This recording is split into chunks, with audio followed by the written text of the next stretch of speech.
and welcome students. Now today we are going to start exercise 3.2 for class 10th.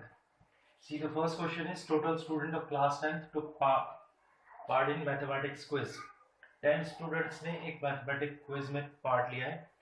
If the number of girls is 4 more than number of boys, और जो number of girls है वो 4 more है number of boys से, find the number of boys and girls. So these type of conditions we can simplify using linear equation in two variables. So see how we'll simplify that. See the solution. So first of all, let we consider number of boys be x and number of girls we will take here y. So according to the first condition, what is the first condition? That the total number of students are 10. So how we'll calculate the total number of students in a class? We will add number of boys and number of girls, and then we can calculate the total number of students here. So when we find x plus y, this shows the total number of students, and according to the question it is equals to 10. So we can write it equation number 1. Now we will apply the second condition here. In second condition, what we can write, the number of girls is 4 more than number of boys. See this condition, girls जो है वो boys से 4 ज़्यादा है. तो इस तरीके की कंडीशंस को आपको इक्वेशन में कन्वर्ट करने के लिए आपको ये देखना है कि नंबर ऑफ बॉयज जो कम है वो वैल्यू को आप सबसे पहले लीजिए, क्योंकि कहता है कि नंबर ऑफ बॉयज 4 मोर है, तो नंबर ऑफ गर्ल्स इज 4 मोर, तो इसका मतलब बॉयज इसमें लेस है. तो आप इसी में नंबर ऑफ बॉयज में जो स्मॉलर वैल्यू है उसमें प्लस या मल्टीप्लाई करेंगे, क्योंकि प्लस या मल्टीप्लाई करने से क्या होता है, क्वांटिटी इंक्रीज होती है. तो हम हमेशा उस चीज में प्लस या मल्टीप्लाई करेंगे जो चीज यहाँ पर स्मॉलर होगी. तो स्मॉलर है यहाँ पर नंबर ऑफ बॉयज, तो we can write x is equals to number of girls, sorry number of girls is y, तो y is equals to we can write x plus 4. This will be equation number 2. तो मैंने 4 यहाँ पर x में add किया, x number of boys है और number of boys smaller है, तो इसको equal to the number of girls बनाने के लिए, ये इक्वेशन बनाने का मतलब इक्वल करने के लिए हमने इसमें या तो क्या करेंगे, स्मॉलर वैल्यू जो स्मॉल थी यानी कि जो नंबर ऑफ बॉयज थे उसमें हमने 4 प्लस कर दिया, या हम नंबर ऑफ गर्ल्स में से 4 सब्ट्रैक्ट भी कर सकते थे. But try to make it in the form of plus. कि प्लस कहाँ पर करना है वो आप देखिए कि हमें कहाँ पर प्लस करना पड़ेगा, जहां पर नंबर ऑफ थिंग्स लेस होगी, या प्लस करना पड़ेगा या मल्टीप्लाई करना पड़ेगा. ऑब्वियसली दो चीजें हो सकती हैं and that will be given in the question, कि अगर 4 मोर का है तो प्लस करेंगे, अगर 4 टाइम्स कहता तो मल्टीप्लाई बाय 4 करते हैं. तो इस तरीके से हमारे पास अब 2 इक्वेशंस हैं, इक्वेशन 1 एंड 2, और इनका हमें ग्राफ ड्रॉ करके इसका सॉल्यूशन फाइंड करना है.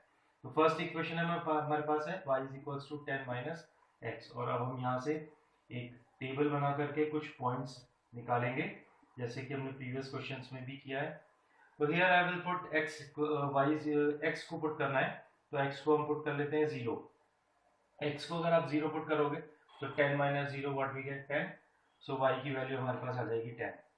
और देखते हैं कोई और वैल्यू रखते हैं, अगर हम x को पुट कर देते हैं 10, तो यहाँ पर अगर हम 10 रखते हैं तो that we get 10 minus 10. In place of this x we put 10, so 10 minus 10 is 0, so it means the second point is 10, 0.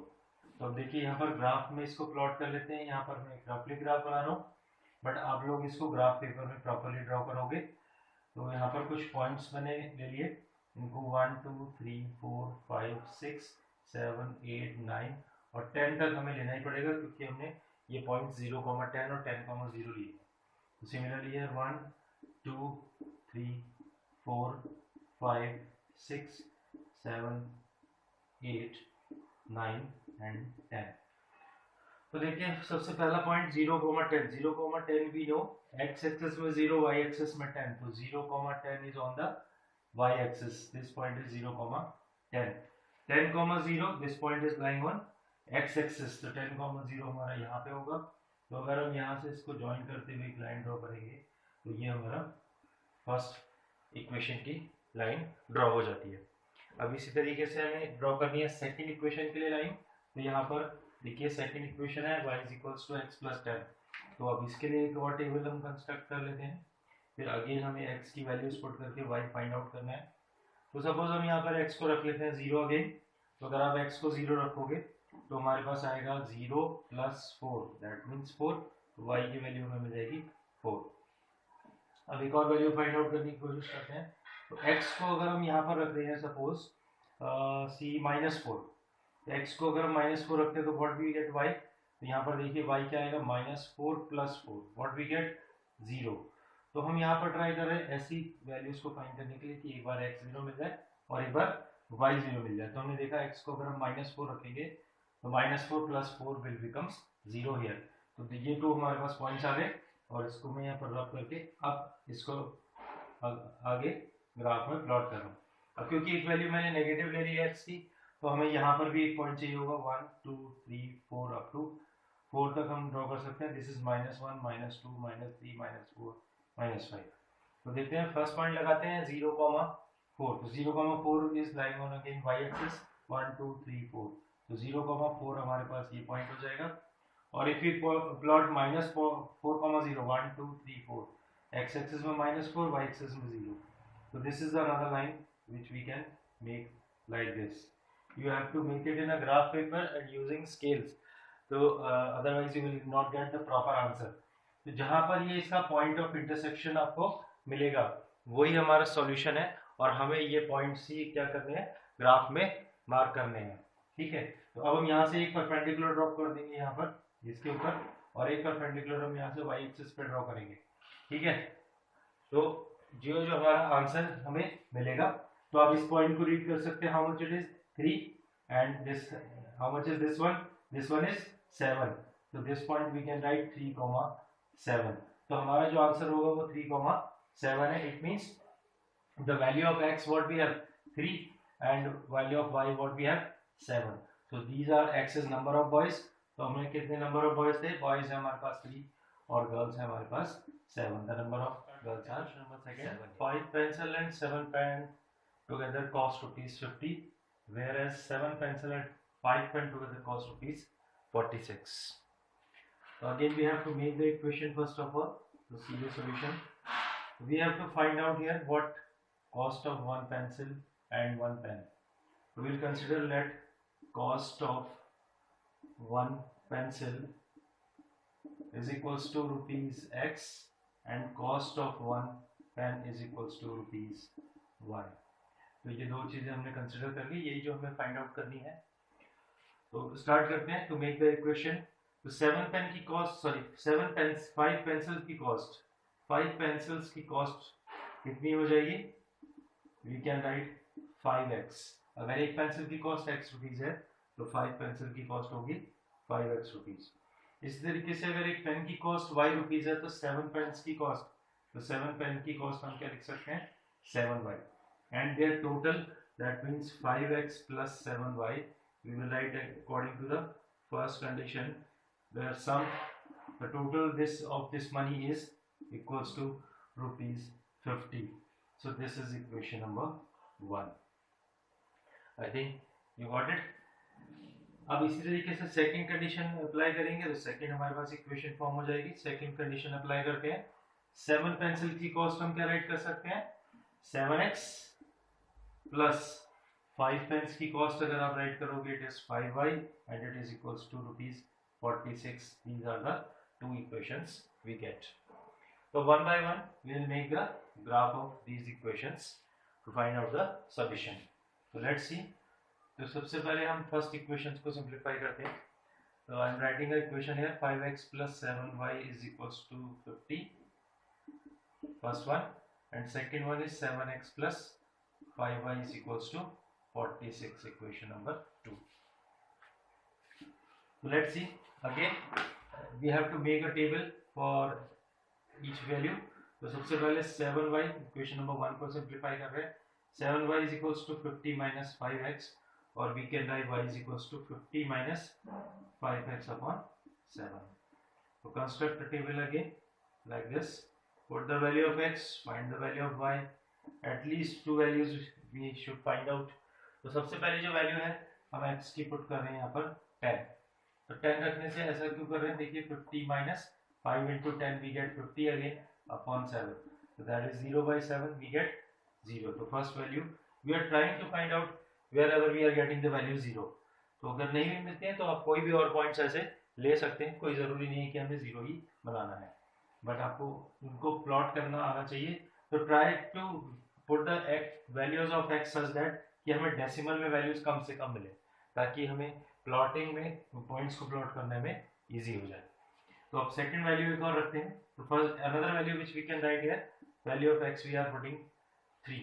तो अगर हम 3 रखते हैं तो what we get 50 minus 3 5 is 15 upon 7.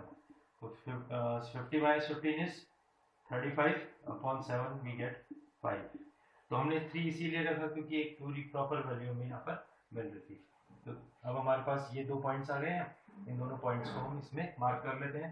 तो 10 0 3 5 लगाना है. तो again we will take this x axis, one column equals to 1 unit, and in the y axis also we can write one column is equals to 1 unit. This is the scale which we are taking. one column को हमने 1 के equal लिया है, यानी कि 1 2 3 4 5 6 7 8 9 10 like this.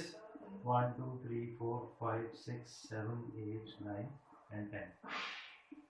तो students just remember this thing कि आपको ये चीज़ जो है प्लॉटिंग ग्राफ पेपर में बहुत ध्यान से करनी है. यहाँ पर मैं सिर्फ एक्सप्लेन करने के लिए आपको बोर्ड में बना रहा हूँ ये, बट आप प्रॉपरली ग्राफ पेपर में with the help of a pencil ही बनाएंगे और इसको बहुत ध्यान से मार्क करेंगे.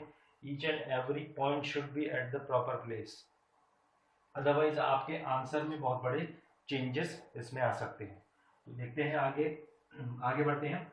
10, 0 is the first point. तो फर्स्ट पॉइंट हमारा 10, 0, we know that it is on the x axis. 10 and 0. Then the other one is 3, 5. 3 on the x axis and 5 on the y axis. Somewhere here we got this point 3, 5. तो अब हम इन दोनों को अगर properly join करते हैं तो this type of a straight line we get. Second line को सिंप्लीफाई करते हैं. 5y is equals to 46 minus 7x, और we can write y is equals to 46 minus 7x upon 5. Now construct a table again for x and y. At least two values we want. First value of x we are substituting 8, so we get y is equals to 46 minus 8 into 7, 56 upon 5. So this will be minus 10 upon 5, that is equals to minus 2. The first point is 8 comma minus 2, and another value we are substituting x equals to 3 here. So 3 substitute करेंगे तो 46 minus 7 into 3 is 21 upon 5, which is 25 upon 5. 5 5 is 25. So second point is 3 comma 5. So if you draw these points on the graph paper, 8 comma minus 2, 8 comma minus 2 is somewhere here. 8 on the x-axis and minus 2 on the y-axis, like this. 8 comma minus 2, and 3 comma 5. 3 comma 5 is the same point as we have plotted 3 on the x-axis, 5 on the y-axis. We have plotted earlier also 3 comma 5.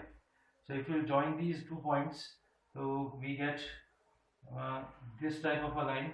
We have here, see this one, and they both intersect at the point 3 comma 5. So it means the value of x we have 3 and the value of y we have 5. So x is what we have taken. X is number of pencils. The number of pencils is 3 and number of pens are 5. So this is the solution of this. Let us see, students, question number 2. On comparing the ratio a1 upon a2, b1 upon b2 and c1 upon c2, find out whether the lines representing the following pair of linear equation intersect at a point or parallel or coincide. तो हमने ये तीनों conditions पहले वाले videos में पढ़ी हैं कि if we have a1 upon a2 is not equals to b1 upon b2, then the lines are intersecting lines.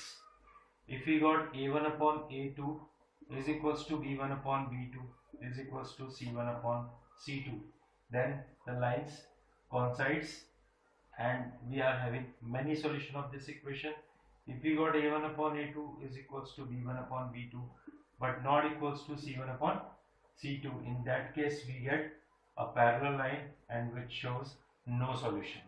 So we just have to check by using these conditions whether the lines are intersecting, coincides or parallel.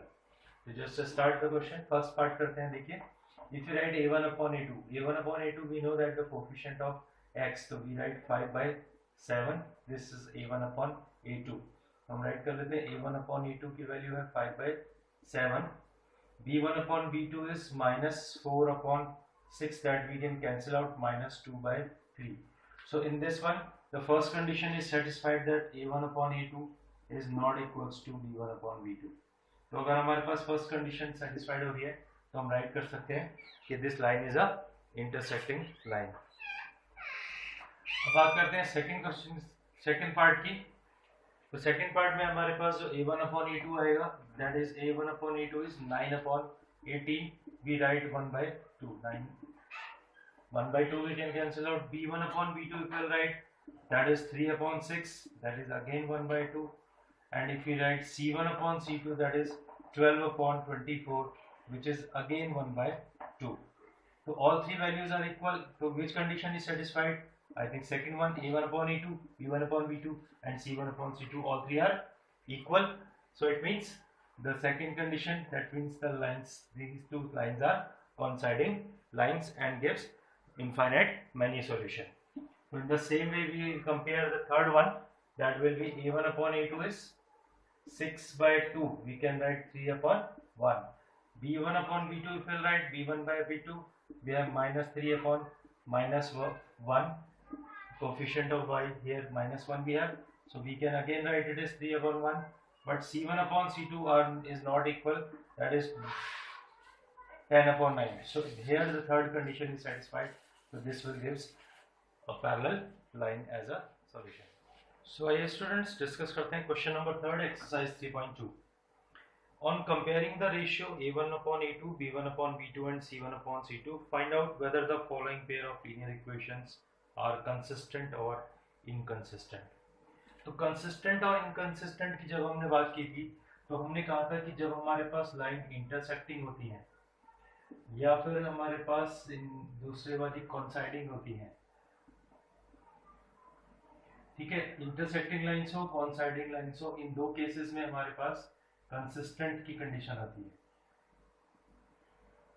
और अगर हमारे पास आता है parallel lines, यानी कि जो line intersecting कॉन्साइड third वाली condition है हमारे पास पैरेलल लाइंस की, तो इस केस में हम इसको क्या कहते हैं, इनकंसिस्टेंट.